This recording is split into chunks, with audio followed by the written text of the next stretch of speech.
ना कि पब्लिक की चिंता के लिए। और सुप्रीम कोर्ट ने ये भी कहा है कि जब तक सर्वे नहीं होगा तब तक पता कैसे चलेगा कि भाई किसको कितना आरक्षण देना है और कौन गरीब है।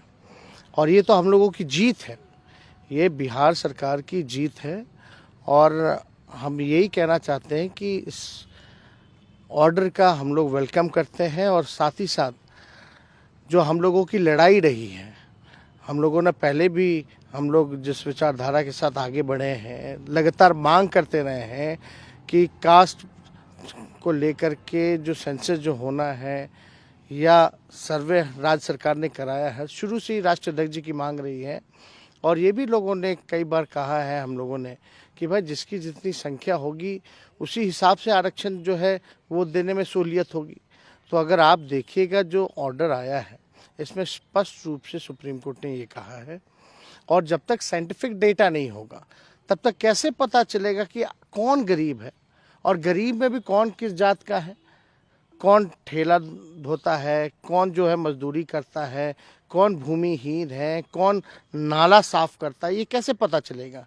तो जो बात हम लोग लगातार कहते आए हैं कि you should have a scientific data, then only you can plan your budget and only you can decide reservation की कौन पिछड़ा है या कौन गरीब है और उनकी क्या संख्या है, तभी तो आप उस हिसाब से आरक्षण आप दीजिएगा और कितनी संख्या में दीजिएगा। तो ये तो राज्य सरकार के इंटरेस्ट में है। और हम तो मांग करेंगे अगर ऐसा डिसीजन आया है तो भारत सरकार की नींद खुले और भारत सरकार जो है पूरे देश में जो है कास्ट सेंसस जो है वो कराने का काम करे। कास्ट सेंसस के साथ इकोनॉमिक वाइज भी आ जाएगा।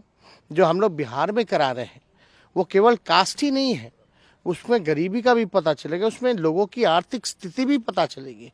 और अभी पहला चरण का शुरुआत हो गया जिसमें हाउस होल्ड्स कितने हैं उनकी हाउस काउंटिंग चल रही है। सेकेंड फेज में पूरी प्रक्रिया जो है पूर्ण कर ली जाएगी। तो लगभग 4 से 5 महीने में सारा ये काम जो है कास्ट बेस्ड सर्वे ये हो जाएगा। तो हमारा मांग है कि भारत सरकार पुनः इस पर विचार करे, क्योंकि जब तक साइंटिफिक डेटा नहीं होगा तब तक यू कैन नॉट डिसाइड।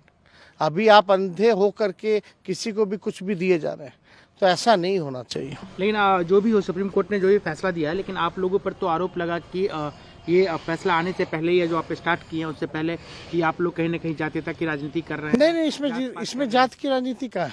लोग जो है, जो पेटिशनर जो गए कोर्ट, उसमें क्या लिखा हुआ था?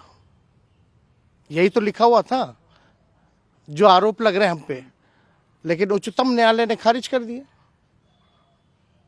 तो वही उसी का चीज का, तो यही बात तो हम कह रहे, जो लोग विरोध करते आ रहे हैं, एक भाजपा और सोची समझी साजिश जो है राज्य सरकार को बदनाम करना, इससे गरीबों को फायदा होगा। जो वंचित है, जो शोषित है, जो अंतिम पायदान पर समाज है, वो मुख्य धारा में आएगा।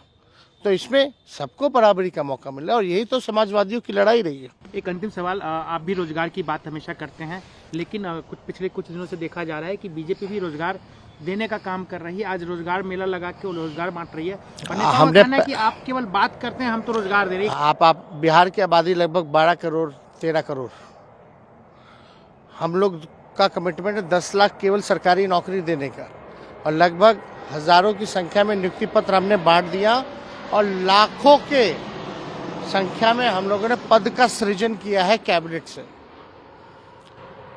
और आप समझिए कि भारत की आबादी कितनी है, 100 करोड़ से भी ऊपर है। और वो रोजगार मेला में कितने लोगों को नियुक्ति पत्र देंगे? टोटल 75,000, कितना? तो हम तो यहाँ लाखों में कर रहे हैं, एक राज्य में, वो पूरे देश में केवल दिखावटी नौटंकी कर रहे हैं। इससे पहले नहीं, अच्छी बात है ना, रोजगार पे चर्चा होनी चाहिए।